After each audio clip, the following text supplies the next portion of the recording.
Sure, honey. You have to do the production. Don't get her started on production. Okay. Yep, go.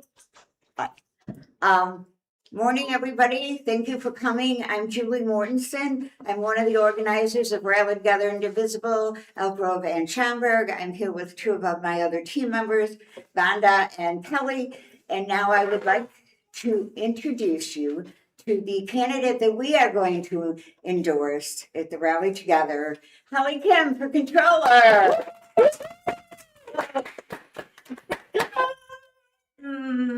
Thank you. Thank you. My favorite feisty lady. Give it up for Julie. I've been to many a protest on that street corner over the years with Julie inviting me, never knowing I'd be running statewide. And so it's really amazing that over the last decade, just things I've been to where my activist heart is like, I am restless and I must do something about it. And now it's like a family reunion. I get to go around the whole state and see everyone that I've been involved with. So hi, everyone. I'm Holly Kim. I'm a candidate for Illinois State Controller, and I'm very honored to be here with you all today, virtually and in person. I brought my iced coffee in a jar. It's not whiskey. So today's going to just be a casual chat morning. If there's any questions or comments, feel free to put them into the comments and they'll be moderated in. Ask me whatever you want. So I am currently the Lake County Treasurer, serving in the third largest county in the state of Illinois. I manage distribution of $3.2 billion with a B, and all checks go out with my name on it, all signed by me, which means out of the 4 people running for controller, I'm the only one who's already doing the job. I'm very blessed that the last 7 years I've been doing this. Susanna Mendoza, the current controller herself, has been my work mentor. And she teaches me great lessons like stand up for your office and you know what's best for you, and just teaching me to be ornery, which I am. I'm stubborn as all get out, so that's not but it's always good when there's someone in the industry, you know, who's like a mentor to you. A little bit about my background, because for some of you, this is the first time ever meeting me. I grew up very civic. My dad, growing up, had a copier typewriter repair shop, and he was the technician. And my mom did all the invoicing. So it was literally a mom and pop shop in like Koreatown, which is Lawrence Avenue in Chicago. And so he was not only chamber president, so after hours we had to go to all these civic things and speeches, and who knew that all that waxing the floor and cleaning the windows was going to teach you karate, because I have a very civic life now. But he was also the chamber, not only chamber president, but JC's president. So we were volunteering at every carnival, every food fundraiser, and I still do to this day. I have a lot of love civically for where I live. As county treasurer, I have volunteered across not only the Lions Club, all Lions clubs across, but you know, all the way to Crystal Lake and anywhere. If people need me to sell tickets at a carnival or do beer at the 4th of July tent, I'm going to sign up and I'm going to pitch in and I'm going to help, because honestly, I do believe it's people like us, you know, who really make not only America, but every town what it is. So around college time, I hat in hand told my parents I was pregnant, and that was unexpected, of course, because it's college. And I thought I was being very responsible, but I gotta tell you, they got so mad. They kicked me out of the house, and I had to quickly figure out where I was gonna live. I had to sign up for WIC, Medicaid, the Head Start program, LIHEAP, EITC, but you name it, I was on it, all 9 yards. And I did whatever it took for me to work full time, go to school part time while juggling a kid. And it took me 8.5 years, but I crawled across that finish line and I got my degree. And to this day, I believe education lifts people out of all situations, which is why even if it was one class a semester, a Saturday class that was 8 hours long, I was going to do it, because I had to, make my way over that finish line. When it rains, it pours. And about that same time, too, I had a relative who stole my identity, and they trashed my credit to the ground. So what that's done is, number one, I'm so thankful those supports were around when I needed them the most. And then number two, my lens in government is hell-bent and tilted towards changing government so that it works better for people who are 2 paychecks away from nothing and working class. And I will tell you, you will find no fiercer protector of you, your family, and your money than someone who literally had to cobble everything financial back together in their lives over the last 23 years, whether it was, credit score, whether it was learning the ins and outs, everything the hard way. But now, 23 years later, yeah, I'm dang proud I'm the Lake County Treasurer in charge of billions of dollars of public funds. And I also sit on the board of a municipal investment pool of billions of dollars as well. I'm on the Comptroller Susana Mendoza's Bank On Commission against predatory lending, where I've literally taught classes on how to avoid scams, and not only financial scams for municipalities where they acid wash checks and, replace the names, but also crypto and other, ways that people can avoid getting scammed. And so I've taken it very much to heart that I want to make sure no one goes through what I had to go through. And it's kind of been like my character arc throughout this time. My specialty in government, okay, first of all, I first ran for chickens, and Bill in the audience probably knows this, but back in 2013, I got into village government because I wanted pet chickens. Right, so I went in to advocate for pet chickens, and when they said no, I said to my friends who went with me to the meeting, I go, this is a numbers game. And if you and I run for office, we'll not only get chickens, we'll get better restaurants in town. We'll fill these empty storefronts. I go, no wonder it's only Subway and pizza here. They've been voting no on some restaurants, right? So we decided we'd run for office, and I got in as village trustee. While I was a village trustee, boy, my activist heart is restless all the time. I taught people their rights. I held a rally upholding our Fourth Amendment rights against unwarranted search and seizure. And the village administrator literally was like, Holly, usually the village trustees don't hold protests. And I was like, is this illegal? And he's like, well, no, it's your First Amendment right. And I was like, okay, well, then we're doing it. And so that was 13 years ago when I was fighting for our Fourth Amendment rights against unwarranted search and seizure, which really comes into play today. But I also taught people how to appeal their assessments and get a little more money in their pockets for groceries, because if you're being overassessed, you're paying too much property taxes. And I got to tell you, in doing all these rallies, all this organizing, I was constantly asked, Holly, why are you doing this? You're a village trustee. But I believe that a more informed populace was a very powerful populace, right? And that's what I want, whether I was in government or not. And so I went from being village trustee to being at the township. And at the township, we physically converted and took out the dais and everything from the boardroom and turned it into a shopping cart food pantry. Again, I'm all about tangible change that people can experience, see, and feel and benefit from, everyday people. And I said to the board, I go, we only meet for an hour every month in the boardroom to have a meeting, and then it goes unused the rest of the time. I go, but people have food needs every day. And so the shopping cart food model, not only did they have more dignity in it because they could actually choose the food they wanted, because turns out half the stuff we gave them in bags that were pre-packed, they wouldn't eat. It was either not culturally what they ate, or they had intolerances, and we were just giving them random food. So they got to pick what they wanted, but it actually ended up saving the township money because it ended up they took less food. So I'm very proud of that. If you go to that Vernon Township today, you'll still see the food pantry there in entirety. And so when I became county treasurer, first thing I did was process map and see what we could do better. And there's a lot that's been better financially in that office. I figured out how to get us better investment returns. And I'm just a regular human being, okay? But I like maximizing. I'm a mom of 4 kids. I maximize the S out of everything, okay? Whether I could shove a few vegetables in food that they won't recognize, or in this case, I had all the investment firms come in for a little come to Jesus talk. And I said, look, I know you had a great relationship with the previous treasurer, but I'm not here to play golf with you, and what I want is results, and I'm going to base you all on your results, because I'm from a generation that hops in a car with a stranger to get a ride from A to B, right? Uber. And so from you, you're a financial institution, so all I want to see is the money. And in fact, I'm going to stack you all like Survivor Island, and the 2 lowest producing, I'm going to take your money and give it to the others. And they had this look like, I have never been spoken to in such a manner in my entire life. But we live in different times. And if we as people who work anywhere need to produce, well, so does everyone else, right? They're no different. So I gained 200% investment returns. And the way I'll explain it is there's this bucket where any interest out of this bucket, the county board gets to use on whatever they want. And it used to produce $2 million. Well, after I got there, changed things around like this and shook them up, it produced $6 million. So not only did I pay for my department, I gave $4 million for the county board to use on whatever they wanted, right? Whether it was upgrades to the building, capital project, they could decide. The reserves bucket used to do $6 million in interest, but after I got there, it produced $24 million in a year. That's over 200% growth.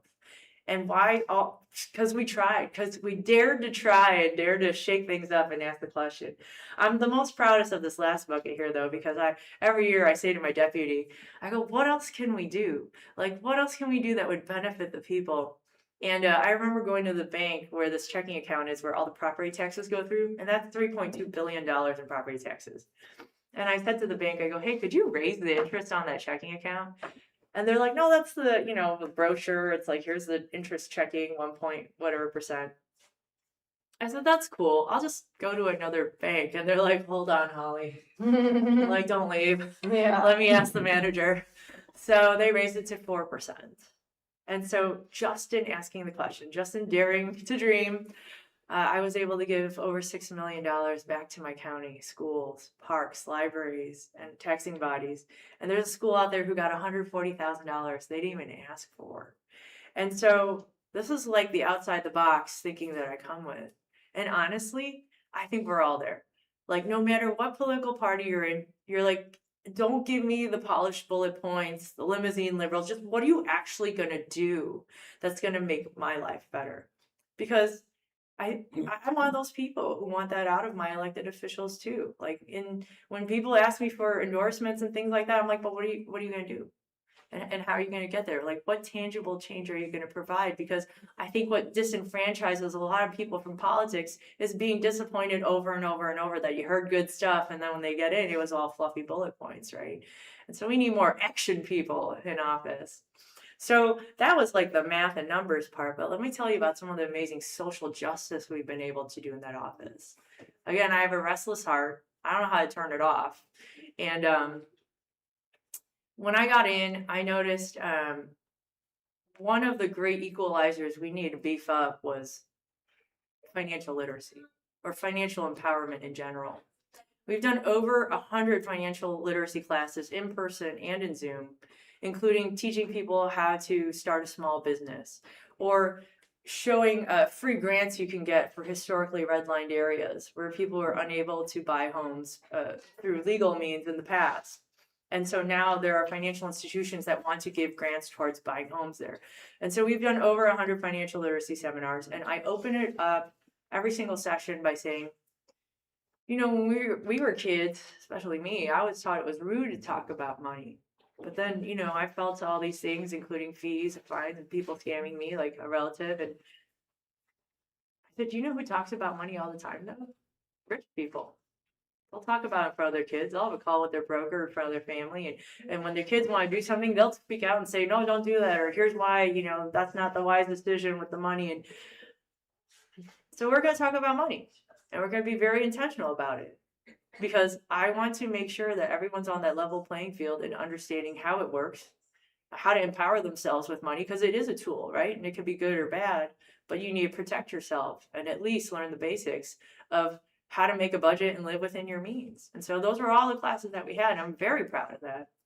And we had a person come into the office who's a mobile home resident, and they said, I want to speak to the treasurer. And when I met with him, he said, look, I come to the office and I'm chipping away at the late penalty over and over and over, but I can never get to the principal. And he goes, it's very frustrating to me because I can't afford to, pay all the fines, but I want to pay the principal so it stops accruing. I talked to my state rep, and it turns out mobile home tax penalties could be up to 200% of their bill. We don't do that for regular homes. It was just for mobile homes. And I said to him, I go, this is a social construct. And it's a way to keep poor people poor through fines and fees. And so we worked together to run a bill that said even if mobile home residents pay late, their late fees will never accrue more than half their bill. And that way they still get a hand slap, but it won't keep them from ever paying the principal.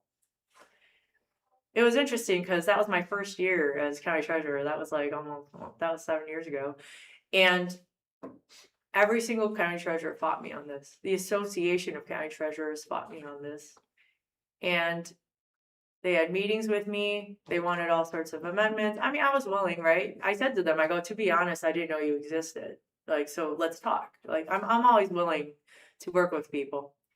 And I got it passed by 1 vote, and JB signed it. So Lake County is the only county in the entire state of Illinois that has that relief for our mobile home residents. But when I think something is wrong, like wrong is wrong in my heart, and I'm gonna do something to change it. In addition to that, like I've been very involved in the community, also sitting on the board of the Coalition to Reduce Recidivism. So there's tons of ways I've given back. In fact, my first term, I said that the median salary is in Lake County is $80,000. So anything above $80,000, I'm going to donate back to charity. So for all those years of the term, like I gave $40,000 back to all of Lake County. Now, what's interesting is in the lore, back when I was in college and I was on the worship team and I was in church leadership as like a youth leader and well, until I got pregnant, right? And then I was like dropped from everything. But I took this talents test, and the talents test was like, what are your gifts? Like, what is it that you're talented at doing that would really, help not only the church, but the community? And number 1 was missions, which means going out and talking to strangers. And then number 2 was voluntary poverty. And in college, I was like, what does this mean? But now at the age of 45, I can tell you exactly what it means because I've been living that life this whole time. And who would have known? Every day I'm talking to strangers, and every day I'm giving of my heart, time, and talents because I want to grow the community and I want to empower people. You can best bet, you can feel in my heart, I'm going to be a controller for everyone in the state of Illinois. And straight out the gate, I went to Southern Illinois, Central, Metro East, all the way out to Joe Davies by Galena. And everyone feels it the same as they do in the city of Chicago and in Lake County where I live. That I'm a person of the people, I'm empowering others, and I will be the controller that's for everyone in the state. So here's my 3-point plan. Let's talk about the controller's office. Number 1, there's nothing wrong with wanting to do the job. And I think you could hear it in my voice. I have a lot of joy in doing the departmental things that make things better in government. So I'm going to go in and process map just like I did at the treasurer's office, find efficiency, digitize and modernize what I can.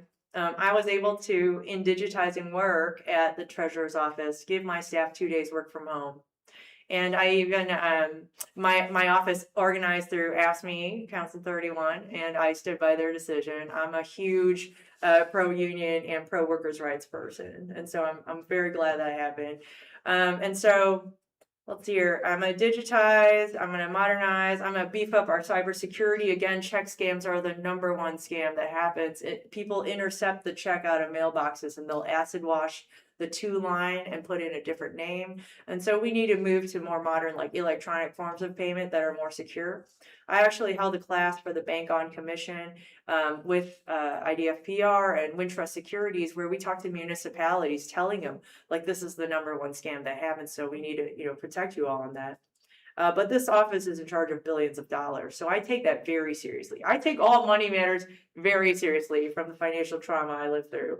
And then this office is also known nationally as a champion for prevailing wage. And the strength of the Office of Controller, if you picture it this way, is the hand on the faucet. So not only during hard times can you crank it to the left so more water comes out for our social services during hard times, because during economic hard times is exactly when people need the government the most, whether it's during COVID and you still needed fire and police and all emergency services, you needed the government. And then social services, like when I was on WIC, Medicaid, Head Start, all of those are needed even more during hard times. So during hard times, you best bet I will prioritize those reimbursements so that we can keep functioning. On the other hand, for prevailing wage, when bad actors aren't paying state-funded projects, the prevailing wage, you can actually shut that spigot off completely until they prove that they are paying the right wages. And so that's really the power of the purse in this office, is that hand over the spigot. Now, lastly, I'm a huge privacy rights advocate, and it's a niche thing that's specific to me. As I told you, I held my own rally 13 years ago against unwarranted search and seizure. Well, when I was a village trustee and they wanted to pass license plate readers, I also made them follow every single rule of the ACLU. Like if you scan it and there's no warrant or nothing, you have to release that data. You can't hold on to it. I will tell you that one of the enticing things to lots of municipalities is that software company that does the license plate reading says, if you give us the license plate data, we'll let you use the software for free. So a lot of cash-strapped municipalities said, okay, that's a great deal. But I said, no, we were going to pay $40,000 a year for that license, and we are not going to give them the data. And this small flap of the butterfly wing, like who knew could be a hurricane later? Because a few months ago, when all those license plates leaked out, it probably had something to do with that was shared, in the first place. And so it matters now more than ever that someone who's a privacy rights advocate is in this office, because it's got over 100,000 pensioners data, over 60,000 staff of the state of Illinois. And anytime any of us have filed taxes with the state of Illinois and got a refund, like this office has way too much privacy data for someone who takes that flippantly. And I will protect it from federal MAGA overreach. You best bet. I will give them a hearty FU if they try to do anything. They'll have to wheel me away in chains and handcuffs. But I think it is a great time for someone like myself to be at the controller's office. Not only will you have someone competent from day one who can do the job, but someone who stood with you all the time, like literally and figuratively. Like I've been at the street corner with Julie giving speeches at your rallies. But I've been to every women's march, No Kings protest. I'm a woman who's had an abortion and used IVF, and my eldest kid is trans. I don't have these as bullet points because I'm a Dem. It's literally my freaking life. But what helps me to win the state of Illinois is I'm a different kind of Dem. I also hunt and I fish. And I'm Christian left like Tallarico, where I talk about love thy neighbor and welcome the stranger. And there's a lot of things that I'm reclaiming, and I want us to grow a very big tent. I'll leave you with this because I really admire the work that Indivisible does. It's been where I get my activist kick. Jimmy's out, because sometimes you just go to regular party meetings. It's not as exciting, but at Indivisible, it's always a raucous time. One of the first meetings I had been to was Libertyville Indivisible, and that doesn't exist anymore, but it was in the basement of a pizza shop that we would meet. And I felt like so happy that it's like when Harry Potter found out there was Hogwarts. You mean there's more than just me who feel this way and who want to vocally and physically do something about it? I was just so excited. And it takes everyday people who are just nondescript. You wouldn't think that they stir the pot, gathering together to become from like a loose, like slurry of fingers to becoming a powerful fist. And that's what I've always admired about the Indivisible, and I always will. And that's also why it is so pleasant to me that after all those years of activism, I'm like, hey guys, it's me. And I'm running all over the state. It's good to see you again, like a home reunion. I'll also add too, we're a grassroots campaign. So we're not funded by, the corporate special interests, any of that. If you look at my D2s, it's over 1,000 regular people just like yourself. And I think that matters, because when you want to do things like pass a progressive tax and speak out against the oligarchs and billionaires, I can do it freely. I'm literally under no one's thumb. And the greatest news is that I'm currently in the lead in this race. And we will win it by organizing across the state of Illinois with everyday regular people like yourselves who are powerful. That's where the power is with the people. So we have over 500 volunteers in revolving phone banks and door knocking. And I sure would love for you to join Team HK and help us pin it to the top. My name is Holly Kim, and I'm running for Illinois State Controller. And if you have any questions or comments, please feel free to reach out. We do live on the internet. Every single social media is Vote for Holly Kim, whether it's Instagram, TikTok, but I highly believe that we need to be accessible, and all the electeds of the future need to be in that arena where I can live stream, I podcast, I make explanation videos, but we need a whole bunch of fighters like that. Are there any questions in the comments? Or yes? I have a question. Yeah. So, as a controller, and it looks like you have control over, where the funds, you mentioned like the funds being invested. Are you going to look at divesting from things like Palantir and other, like, will that be part of your plan to make sure that we're not actually using any Illinois pension funds to support some of these kind of gross. Do you know, tech things. are they investing in Palantir now? I don't know. I'm Oh, wondering. yeah. I'm wondering if they're It's a investing. federal thing. So just to clarify too, so at the county level, I handle the money coming in, the investing, and the money going out. But at the state, it's so big. You have Treasurer Ferrix who handles the money and the Oh. investing, and then the money going out is the controller's office. So I could point to like what I have done in the treasurer's office because I'm very like socially conscious. So I've been following all these articles that have been written. And there's this guy who's running for federal senate, Maxwell. Yeah. Like he himself is the author of some of these articles that I've read. And so I've been like on top of it all. Upon reading it, I made sure in my own investments that one, that we are not investing in anything foreign, but also no foreign subsidiaries, which is usually the loophole that like it ekes into. And so we put out a press release that we have checked with all of our investment firms and that they know my heart that I don't want any foreign subsidiaries as well. And so I've just been keeping on top of that, but that is the treasurer's office who decides like what we invest in. But I was there for a DuPage holiday dinner where I think at least 7 people were speaking out, and I said, hey, they have every right to, because that's what the First Amendment right is for, and you can best bet that maybe they'll think twice before doing it again. So, Okay. yeah. I have lots of other questions. Yes, please do. Run an AMA. Go ahead. I love it. Go for it. Go for it. So, you have the money in, coming out. So, with the cuts to the federal funding and the loss of research, it's been like, I know in just Chicagoland area alone, it's like $2.8 billion are being lost from that. How are we? I mean, I know Illinois has a pretty decent economy. How is there something the controller office? You talked about the spigot. Is there something that you can do to help replace that? Because we already have brain drain from PhDs moving overseas. You know, we're losing so much to our college funding. What can we do at the state level to improve that and make up for that federal funding? I know we can't make up $2.8 billion, but what can the controller's office do? So a couple different thoughts on that. One, with 3 more years of Trump still in office, cutting federal funding, it really matters that you have like a weathered sea captain at the wheel, because there's still storms ahead. Yeah. We are not in the clear by any means. I did see that the governor is advising all state reps and senators to save about $500 million for the storms that are coming up ahead, and whatever they may have to make up, you know, that the federal government's not doing. As someone who not only used like public aid, but then after I graduated college, I worked at a doctor's office where I did the billing for it, and then they accepted public aid. And it was interesting because at some point we didn't get reimbursed anymore in the year. And I said to the doctor, I was like, why are no checks coming from the state of Illinois? And he's like, oh, that happens. Sometimes they run out of money and then we don't get paid. And I was like, how is that okay? You know, because we still have to pay the staff. There's the like cash flow issue here. And he goes, you know, to be honest, that's why some doctors stopped taking it. And then it did that thing in Nemo where she was like, P32 Sherman. And like it circled back to when I was using the card and one of the pediatric dentists like stopped taking it, so I had to go 40 miles out to Waukegan.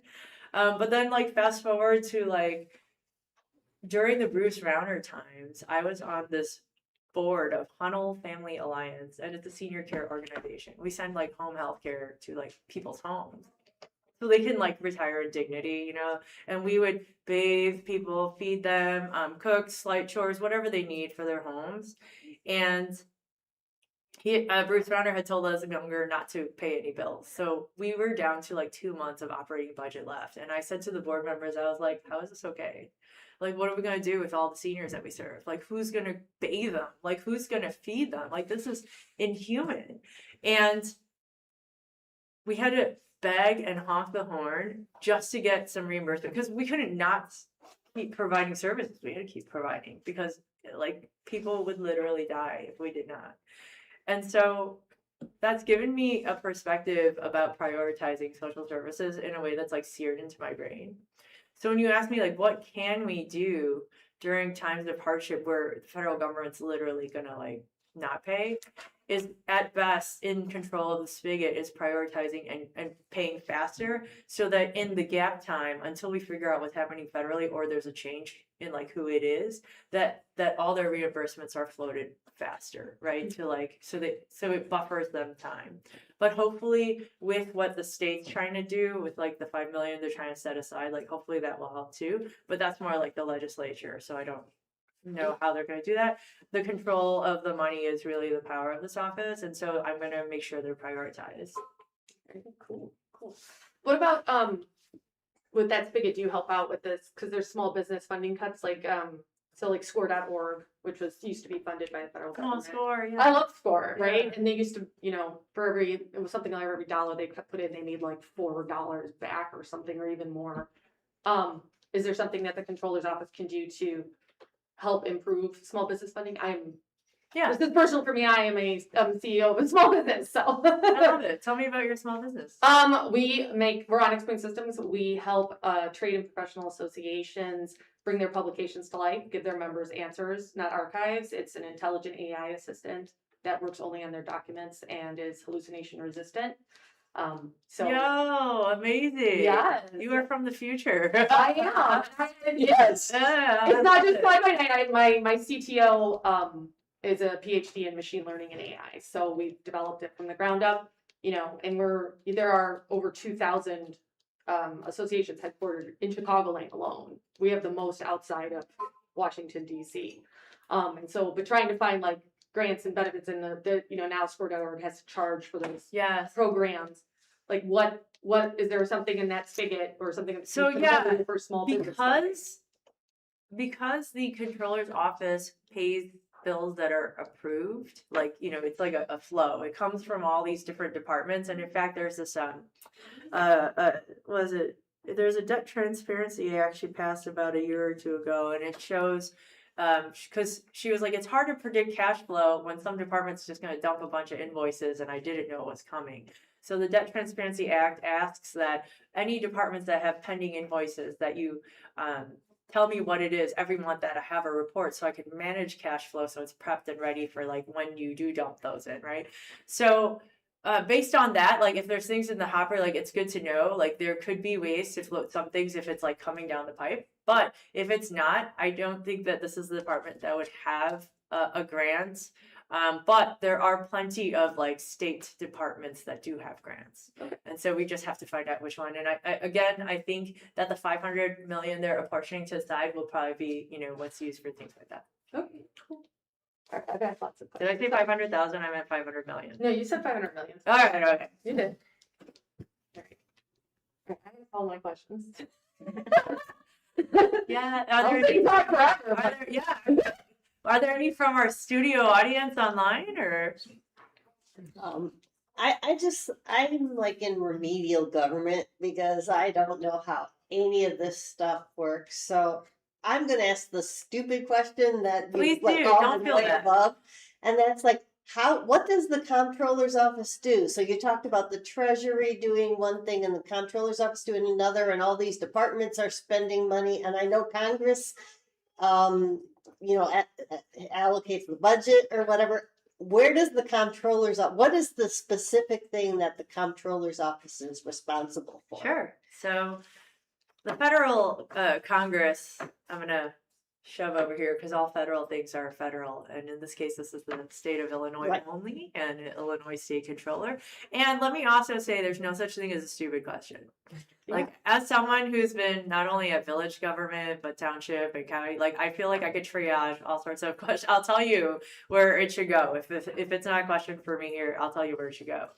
But again, as county treasurer, my perspective is, right now it's all the money coming in and the duties of investing it and being the fiduciary, being very responsible.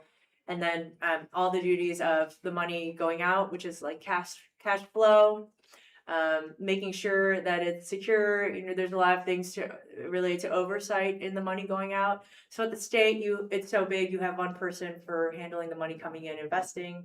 That's Treasurer Ferrix. And then all the money that goes out, that's Susanna Mendoza, the current controller, my work mentor. She's not running again. Just to clarify, I never said that earlier. I would not run against the highest vote getter in the state of Illinois. But she's gonna go do something else. And so it is really not only like being the fiduciary, the fiscal watchdog of like the money going out and like how it goes out, right? And some modernization could certainly help with that and make things more secure.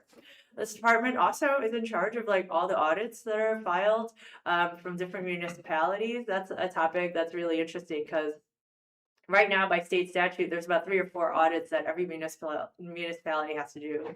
And about 43% of them cannot comply because there are 4 different audits. They ask for all these things. And the feedback from the townships and municipalities are like, can't you all get together and have like one audit that accomplishes everything you want? And so I don't have to pay like some consultant that's third party, like for 4 different, this is a lot of money and a lot of time and and the answer is yes, we can. And I have talked to the township officials of Illinois and the Illinois Municipal League. So we're gonna getting something better that's proposed to replace the old 1960s requirements. And hopefully, that will help meet all the needs because these are not investigative forensic audits. These are compliance audits. So, people have to understand like audit means so many broad things. The controller's office is also in charge of regulating cemeteries and crematoriums as well. And that's a lesser known, but pretty interesting. I feel like I could totally like beef up that department and have its own like YouTube channel. But it's interesting because Judy Barsapinka, who was like 3, controllers ago, had a book and it was about the most haunted like cemeteries in Illinois. I'm like, I heard about that and I was like, we need to bring that back. I was like, why is this not like I know one of the authors of graveyards in Chicago. Yo, Who did a haunting thing. Yes. it needs to be a whole thing. I was It is a whole thing. Yes. Graveyards in Chicago. Check it out. I mean, I know that they're a whole thing, but I just mean the controller's office, like You should doing totally things like it have a needs whole to be a story. whole thing. But again, things that have to do with money, and when people put money down for like grave sites or people put like deposits down, there was no one who was the check and the balance on that. So it became the controller's office was like the check and the balance on it. Speaking of check and the balance though, this constitutional office, whoever is elected in as the controller, is the check and the balance to the other constitutional officers that are there. So in theory, we're not supposed to be best buds. Like I will work with them and accomplish goals, which I have done like no problem in my other capacities because I'm like a goal-oriented person of results. But I don't work for them. And that's, always where that is firmly planted. And I think nothing shows even more that I am not under their thumb than looking at either my donations or, who it is that's helping me. Everyday regular people are the ones helping me. So I will continue being stubborn as all get out, which is what you would expect from me. Not to put you on the spot. Yes, the young gentleman in the front. Your political career. Ultimately, where are we going? You- Well, Mundelein. So he's from Mundelein, where I first ran, and I wanted pet chickens. What's funny is like from going from the village to township, I actually ran for mayor, then township, then 2 terms as county treasurer, and now I'm running statewide. Someday I'm going to write this book, and it's going to be called "They Should Have Just Given Me My Chickens." Because then I would have been home tra-la-lying myself. But I do have chickens. I have 5 chickens, and I have goats now too. It was the gateway drug, really, the chickens. I feel. So the reason why I'm in this race, because truly, I could have run for another re-election for treasurer, and it'd be the easiest re-election of my life. It would have been my 3rd term. At this point, like even the Republicans vote for me because, a lot of people just want results out of people, right? But I felt the call. Like I felt the call to get out of my comfort zone and do something. I get frustrated. It's my restless heart. But I'm like, we need leaders who are going to lead. And I'm tired of milquetoast leaders who are so uninspiring that we're losing people who would vote with us or young people. And I'm like, at this point, it's like, I'm not waiting for a seat at the table. Like, just get out of my way and give me that chair. And so, yeah, I'm running for Illinois Comptroller. I don't know if there's anything else in the future because I'm focused on this. But if God calls me to do anything else, Sorry not to interrupt, but you can see how the country is being run now financially, and you seem to really have a grip on the financial end. Yeah. You need to be a It, businessman. it's like to a trust different kind of superhero just because of the character arc I've had to live through and survive. It's like that's my superhero talent is protecting people and their money. So yeah, I'm looking forward to being the Illinois State Controller and making a lot of tangible change that people can tell, like that when I leave this office someday, that it's in much better like condition and modernized and everything. It's so oomphed that like I can further do nothing, and then somebody else with fresh eyes should take over, which is literally what I'm doing at the treasurer's office. Right when I first got there, it was so stodgy. Oh my gosh. Everyone, like when people paid their property taxes at the bank, they mailed receipts. And then someone at the office would open it and hand type in every single one of these. And I was like, nah. I'm like, FTP, file transfer, like has been around since like the 90s. I'm like, stop the madness. And I said to the banks, if you can't give us a data file, we're not working with you. And so we actually got rid of a couple banks. And then I was able to fold in some credit unions as like a nod to my Occupy Wall Street days. But like, you know, everything's better for it. Again, digitized work, staff can work from home. Like you can literally work from anywhere now. It's like Google Office and it's just so much better. But also like the reduced fees for like my residents, like they get to benefit, and then the taxing bodies like benefited as well from the investment returns. So I'm just really proud of like where it's been, this office and where it is now. And it's come to a point where I'm like, I think someone with fresh eyes should be in next because I have maximized the S out of this office and I'm ready to like run into another challenge. You know, I really like fixing things. I have a question. There's been some on and off discussion of combining the treasurer's office and the comptroller's office. And I'm wondering where you stand on that.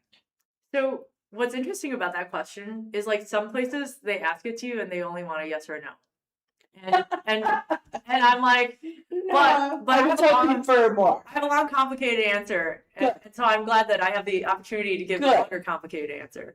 So, as someone who literally does both functions, I guess if you merged it, like I'd be a great person to merge it, right? That being said, the reason why they're two separate offices is back in up until 1960 something, it was a merged office. It was just within one place, and the guy was embroiled in scandal and embezzled, and there was fraud. So they split it into two, right? And that's still so fresh because a lot of people were alive during that time. So it's hard to be like, let's merge them when people lived through that scandal, right? And so the question becomes, because like I've looked into this and like, I'm one of those people who are never like a full no or a full yes, because I'm like, let me learn, right? I do a lot of like learning by doing. And my question is what would be the check and the balance that's trustworthy enough for the general public if you were to merge them back together? Because currently, I don't think one exists, which is why their best judgment was like, let's just make it two separately electeds. And that way, if this one's doing something wrong, the other could speak out about it, right? And they're not like a deputy to them or appointed by them. They're like separate. And so if we could figure out what that is, then maybe we could go towards like the route of merging them. But it's really the check and the balance that becomes the issue and the transparency. So I will tell you as county treasurer, because then people go, but you do both right now. So like, what's to keep you from like embezzling and blah, blah. Well, first of all, not my character. But secondly, the county board has the ability to kick me out at any second. That's the check and the balance, which I always thought was unfair as county treasurer, but I see why it's there. It's because if I go feral and do something crazy, they could get rid of me then and there, right? So we'd have to think like what would be enough of a check and a balance, to entertain that thought. But truth be told, if anyone was going to try to do that, it has to be done at a next term anyway by like a referendum on the ballot. So nobody who's going to be in this office, especially if they're walking around saying they're going to merge it, like they can't do that. It has to be like on a future referendum ballot. I've definitely looked into this to do my research. I like learning. Tangent. Okay, I'm a huge privacy rights advocate, a lot of nerd stuff. And in the time of 2009, when the federal government was trying to do all the spying and overreach into the people, one of the most badass people who stood up for the people were the librarians. They still are. Yes, they still are. I have hashtag library talk on TikTok. I mean, they are badasses. And they were like, if you do not let people learn about whatever they want or read whatever they want, you're a censored society. I was like, right on. So I spent many copious hours at the library when I was younger, but I do a lot of research now too. And I just like learning and hope that us as Americans will always have that freedom to learn. It's excellent. And with everything happening federally, I don't know, but that's why we need to put in fighters. We're going to talk about it out loud. Have you seen the documentary, The Librarians? I have not, but Oh, it's only because I have no time. It's all about librarians and how they're fighting for the First Amendment and they're fighting for the state of the news. It's amazing. I will put it in my queue. Do it. I have a queue for after the primary. That it's going to be like a therapy day of binge watching. Any other questions? Are there any online in the live stream? I have the chat turned off. Oh, I encourage them to chat, but Well, yeah, it's hard to manage that. it's okay. Manage that. If you're watching this in a future iteration, feel free to contact us on the Vote for Helican Facebook, message us, DM on Instagram. I highly believe in being accessible to the people. And back when I was a village trustee, like I said, look, not everyone wants to answer a question or ask a question in front of 400 people at a town hall. That's just not in some people's character, but their question is valid. And I think honestly, live streaming is a great equalizer because you can ask anything you want, like as though they're right in front of you and they will answer the question. I think it's so valuable of a tool. But yeah. Let's see. So if anyone's interested, please do sign up to volunteer. That's literally how we're going to win this. And why we're in the lead is because people all across the state of Illinois are being organized. And I have to be honest, nobody's organized the state since Obama. And so, we are GOTVing in purple and red areas, and it's going to help these downstate candidates.